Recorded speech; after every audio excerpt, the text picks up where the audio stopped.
Hello বন্ধুরা, নতুন ভিডিওতে তোমাদেরকে স্বাগতম। আজকে আমি জাবির নতুন ভিডিও নিয়ে তোমাদের সামনে হাজির হয়েছি নতুন কিছু অভিজ্ঞতা শেয়ার করার জন্য। তো চলো আজকে বিস্তারিত জানিয়ে নিই ভিডিওর মাধ্যমে, পুরো ভিডিওটা দেখতে থাকো।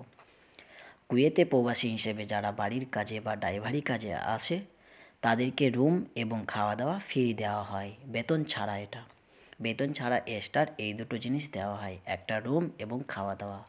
তো খাবার কেমন হয় কুয়েতের সেই সম্বন্ধে এই ভিডিওটা। পরপর ফটোতে তোমরা যেগুলো দেখতে পাচ্ছ এটা হলো প্রতিদিনের খাবার, অর্থাৎ আমি আমার 6 মাসের এক্সপিরিয়েন্স নিয়ে বলছি, মানে কুয়েতে আমার এখন 6 মাস হয়ে গেল। তো 6 মাসের খাওয়া দাওয়া যেগুলো করেছি, কিছু কিছু ফটো আমি তুলে রেখেছিলাম তোমাদের সাথে শেয়ার করব বলে। কারণ অনেকে জিজ্ঞেস করে যে কী ধরনের খাবার দেয় কুয়েতে, খাবার কি খেতে পারা যায় নাকি খেতে পারা যায় না। দেখো, প্রথম কথা হলো কুয়েতের খাবার প্রতিটা বাড়িতে তো সমান হয় না। যেমন আমাদের গ্রামে প্রতিটা বাড়িতে সমান খাবার হয় না, কেউ অন্যান্য রান্না করে, কেউ ঝাল খায় বেশি, কেউ ঝাল কম খায়, কেউ নুন খায় বেশি, কেউ নুন কম খায়, সেই রকমই একই ব্যাপার। তবে কুয়েতের খাবারটা একটু অন্যরকম, এরা নুন ঝাল এবং তেল এবং কি আদা রসুন খুব কম খায়, মানে খুব কম, একবারে কম বলতে পারো। এক ধরনের এরা সিদ্ধ খাবার খায়, মানে বেশিরভাগ হাঁপ সিদ্ধ খাবার, যেগুলোতে গ্যাস কম হয়।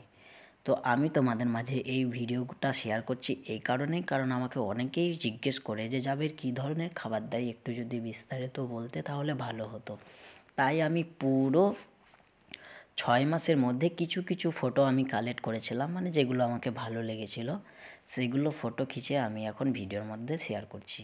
তো তোমরা যেগুলো দেখছো এগুলো হলো কুয়েতের খাবার। তো এগুলো প্রতিদিন দেওয়া হয়, 3 টাইম খাবার দেওয়া হয় আমাকে।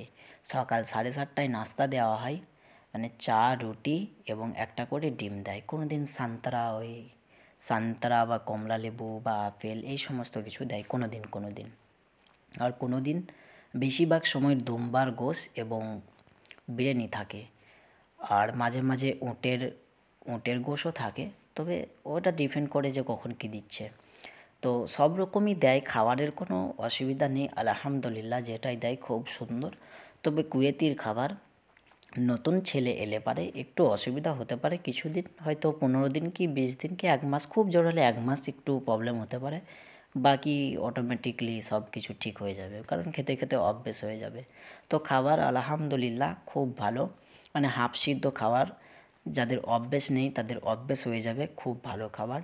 তো কুয়েতে যে খাবার খুব খারাপ বা খাবার দেয় না এরকম কোনো ব্যাপার নেই। যে কোনো কাজে আসো না কেন, যদি কুয়েতিয়ান খাবার দেয় ঘর থেকে তো অবশ্যই আলহামদুলিল্লাহ খাবারগুলো ভালো হয়। তো এইটুকুই শেয়ার করার ছিল। দেখা হচ্ছে আবার পরবর্তী কোনো ভিডিওটা ভালো লেগে থাকলে অবশ্যই লাইক কমেন্ট শেয়ার এবং সাবস্ক্রাইব করে সঙ্গে থাকো। Tata, bye bye.